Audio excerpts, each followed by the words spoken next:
কার্যত গ্যাস চেম্বারে পরিণত হয়েছে রাজধানী দিল্লি। কোনো নির্দিষ্ট একটি বা দুটি এলাকা নয়, গোটা দিল্লিতেই এই পরিস্থিতির সৃষ্টি হয়েছে।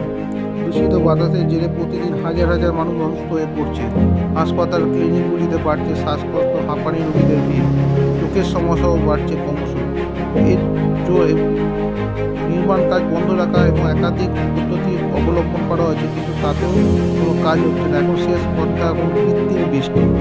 আইআইটি কানপুরের বিশেষজ্ঞদের পরামর্শ মতো দিল্লিতে কৃত্রিম বৃষ্টি করার সিদ্ধান্ত নেওয়া হয়েছে। আপাতত এই প্রস্তাব অনুযায়ী নভেম্বরের 20-21 তারিখের মধ্যে কৃত্রিম বৃষ্টি নামানো হবে দিল্লিতে, যাকে ক্লাউড সিডিং পদ্ধতি বলা হয়। মেঘের মধ্যে বিশেষ কিছু কেমিক্যাল, যেমন সিলভার আয়োডাইড বা পটাশিয়াম আয়োডাইড, এই আয়োডাইডের মেঘের ঘনত্ব বাড়তে কাজ করে। মেঘ ঘনত্ব বাড়লে বৃষ্টিকণা তৈরি হয়, ফলে বৃষ্টি বা বরফপাত হয়। দিল্লির ক্ষেত্রে